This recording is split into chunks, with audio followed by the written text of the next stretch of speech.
আমি কিন্তু চরম দুষ্টু একজন ছেলে ছিলাম ছাত্র জীবনে। হ্যাঁ, আমি 1 নাম্বার ছাত্র ছিলাম, মেধাবী ছিলাম, ক্লাসে ফার্স্ট, মাদ্রাসাতেও আমি ফার্স্ট ছিলাম। আমি কেন বলছি এই কথা? আমি আমার জীবনে এত দুষ্টামি করেছি আর কি।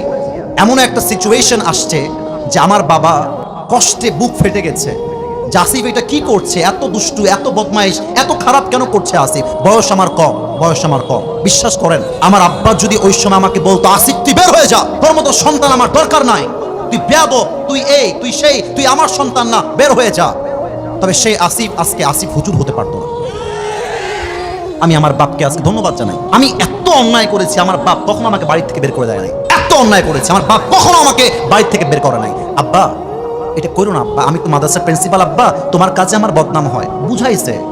আমার আব্বা প্রিন্সিপাল, আমার আব্বা খতিব, আমার আব্বা আলেম, মাদ্রাসায় পড়াশোনা করেছে, হাফেজ।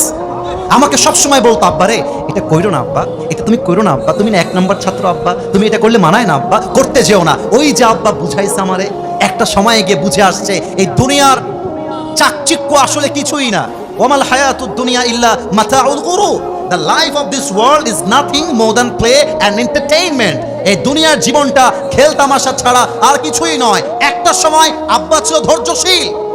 আজকে আমার আব্বাকে দিয়ে আমার পরিচয় হয় না, আজকে আমাকে দিয়ে আমার বাপের পরিচয় হয়। বলেন সবাই আলহামদুলিল্লাহ।